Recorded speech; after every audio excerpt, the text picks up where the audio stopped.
అదొక అందమైన పచ్చని అడవి. ఆ అడవిలో మల్లిక అని ఒక మేక ఉండేది.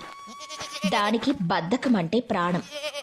ఉదయం సూర్యుడు నడినెత్తికొచ్చినా కూడా అదొక చెట్టు కింద పడుకునే ఉండేది. ఏ పని చేయకుండా కనీసం ఆహారం కోసం కూడా వెళ్ళేది కాదు.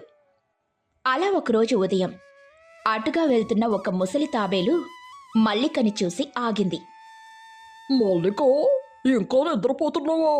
పొద్దున్నే లేచి ఆహారం తెచ్చుకోకపోతే మధ్యాహ్నం ఆకలితో ఉంటావు కదా. ఓ తాబేలు తాత, నాకెందుకీ గొడవ? రాత్రి తిన్నది ఇంకా అరగలేదు. కాసేపు పడుకుంటే ఏమవుతుంది?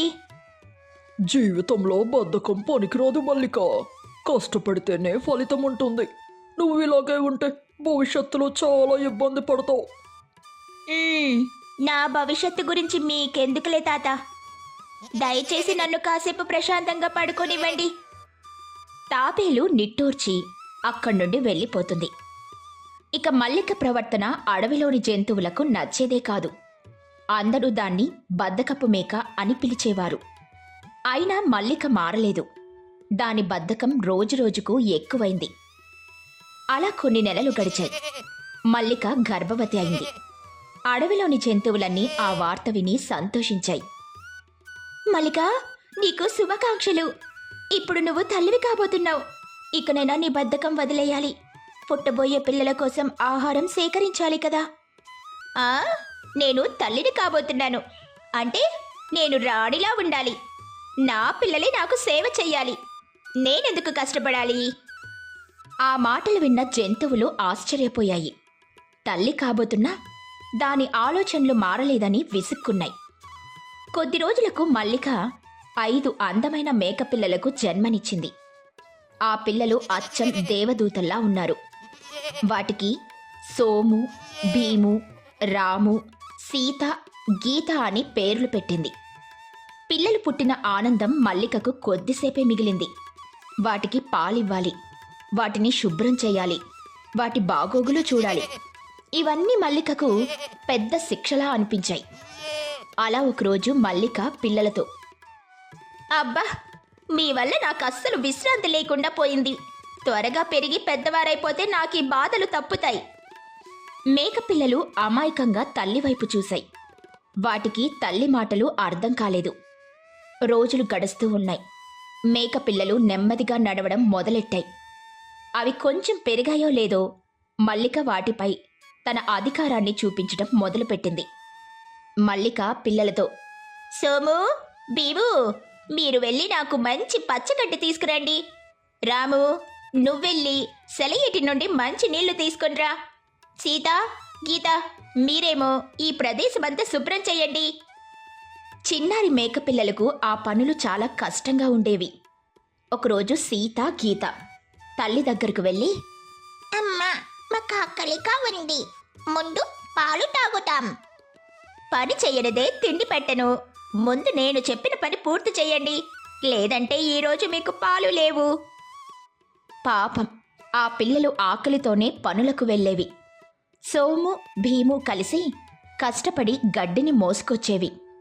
ఇక రాము అయితే నీళ్లు తీసుకురావడానికని నానా తంటాలు పడేవాడు.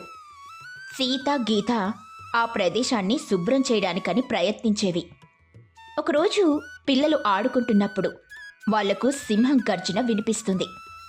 పిల్లలు భయంతో వణికిపోతూ తల్లి దగ్గరకు పరిగెత్తాయి. అమ్మా, అమ్మా, సింహం, సింహం, అమ్మా, సింహం వచ్చింది, మమ్మల్ని తినేస్తుంది, త్వరగా పారిపోదాం. సింహం వస్తే నాకేంటి? మిమ్మల్ని మీరే కాపాడుకోవాలి. ప్రతిదానికి నా దగ్గరకు రావద్దు. ఆ మాటలకు పిల్లల గుండెలు పగిలిపోయాయి. తమ తల్లి తమను కాపాడదని అర్థమైంది.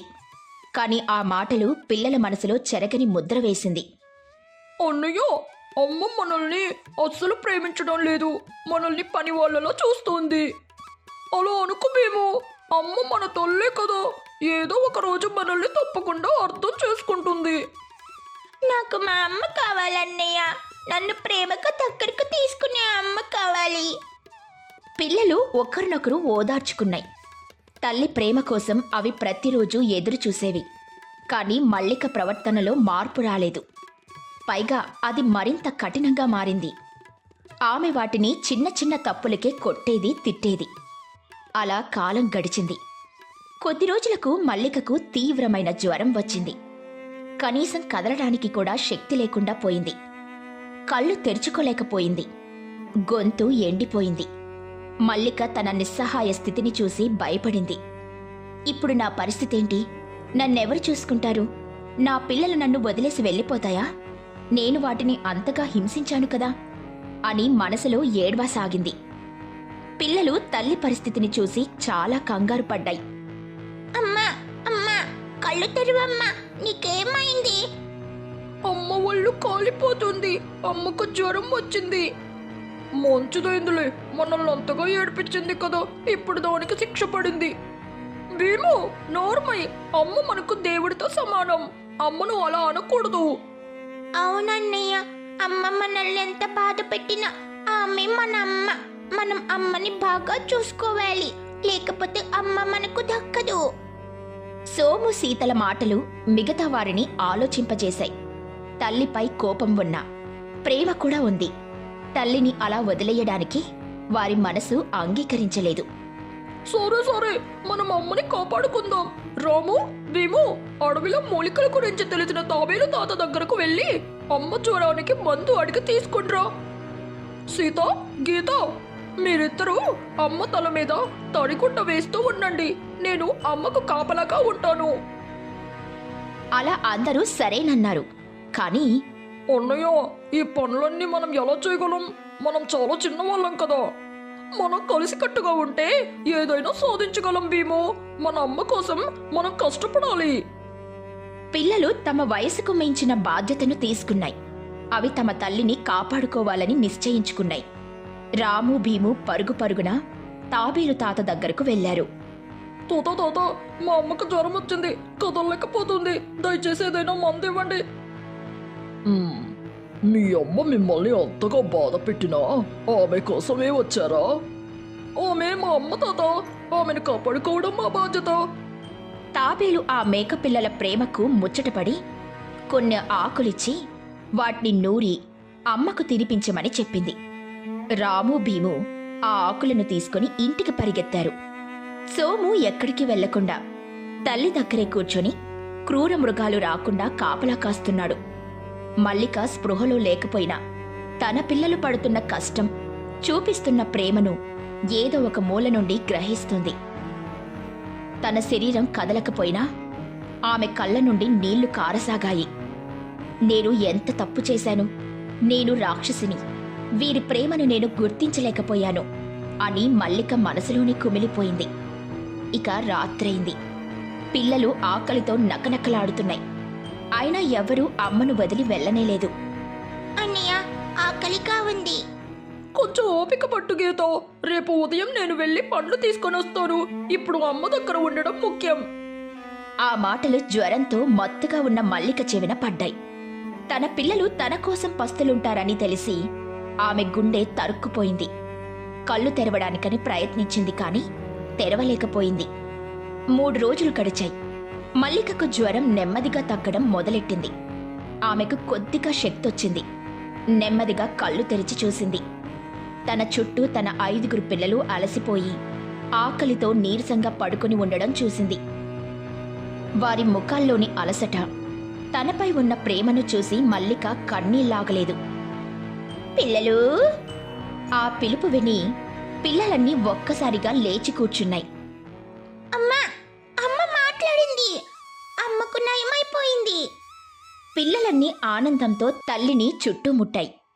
నన్ను క్షమించండి పిల్లలు. నేను మీకు చాలా అన్యాయం చేశాను. నేను చెడ్డ తల్లిని.